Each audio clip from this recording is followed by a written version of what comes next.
That being said, the first 2 weeks I had students, 4 to 6 students standing and sitting, standing or sitting on the ground because simply there was not enough desks for everyone. And I have some of my students actually who, were in that section, who I saw in walking here. But again, when we say that, it's going to compromise the quality of education, that is what we mean, and that's what I'm trying to convey to everyone here.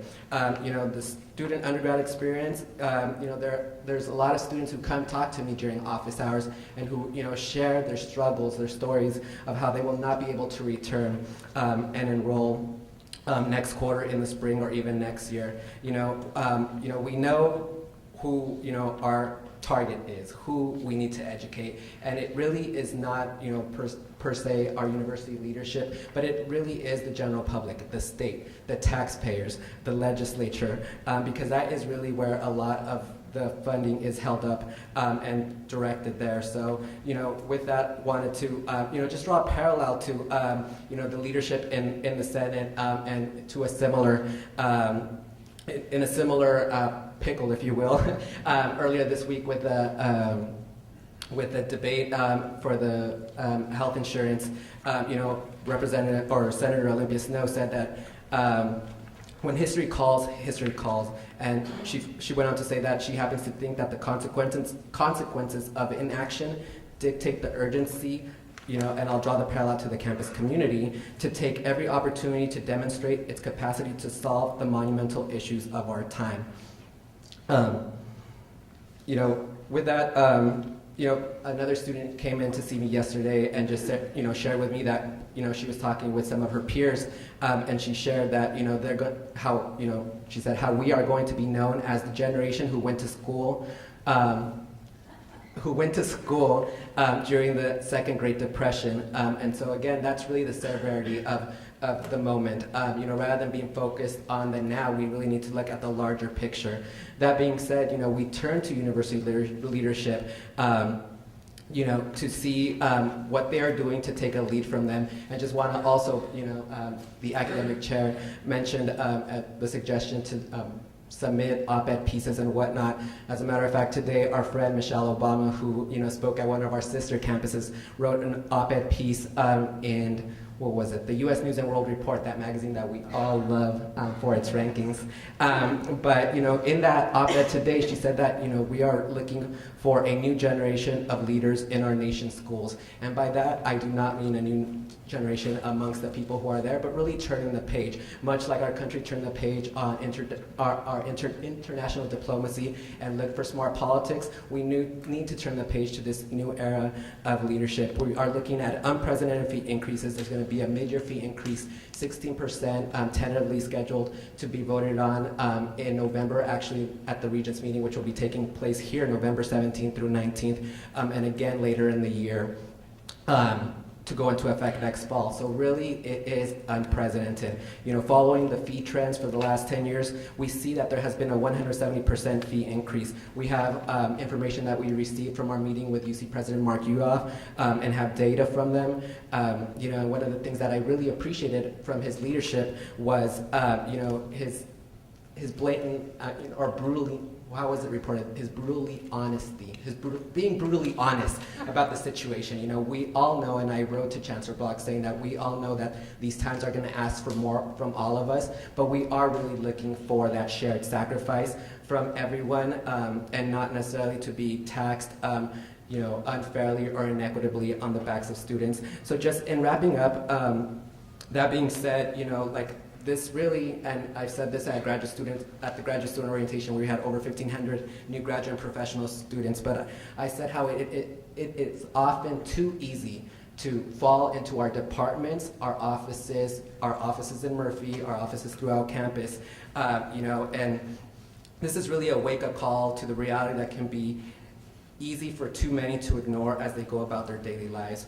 I've said repeatedly, we need to match resources to strategy and strategy to resources, and what we really need is a comprehensive, coordinated approach to this. We need to work with the university leadership. We need to work with the faculty and the academic senate. We need to work with graduate students. We need to work with undergraduates, but more specifically, we need to work together to educate the people of the state, the taxpayers, and the state legislature. So with that, I just want to end by saying, we will not be defined by this, but rather by our response to it. So thank you so much for everyone being here.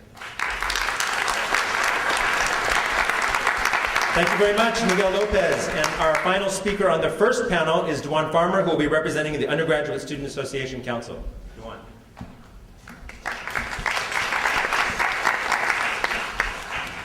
Hello, I'm Dewan Farmer. I am the Financial Supports Commissioner with USAC, the Undergraduate Student Association Council.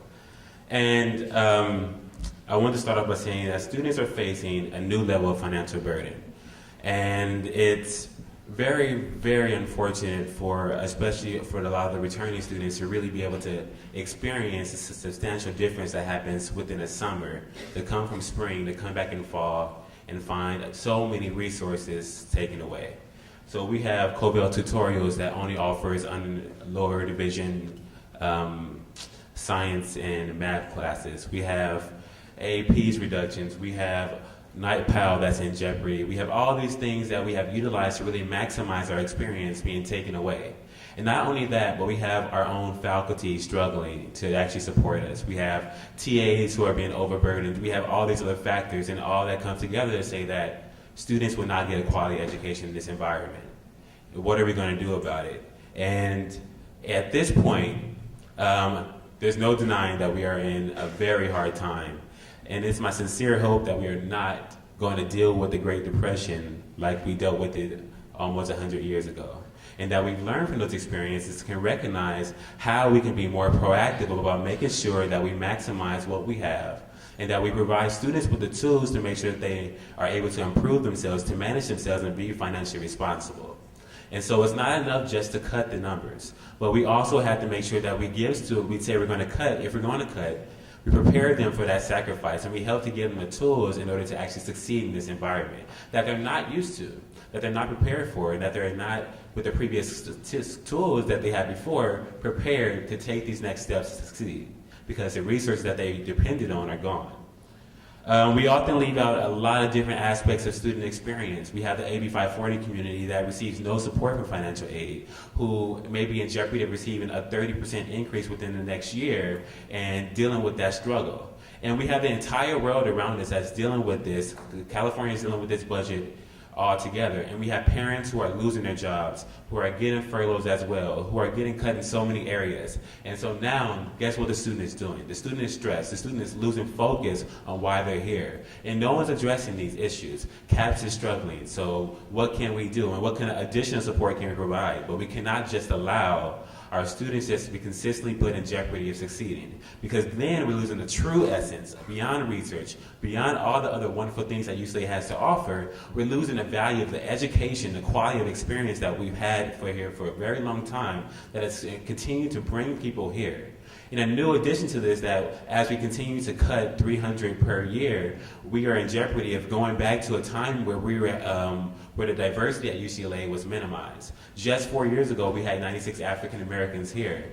And we don't want to go back to that experience by focusing so much on the budget that we lose out on all the very important qualities of education that we have. And so this is not just...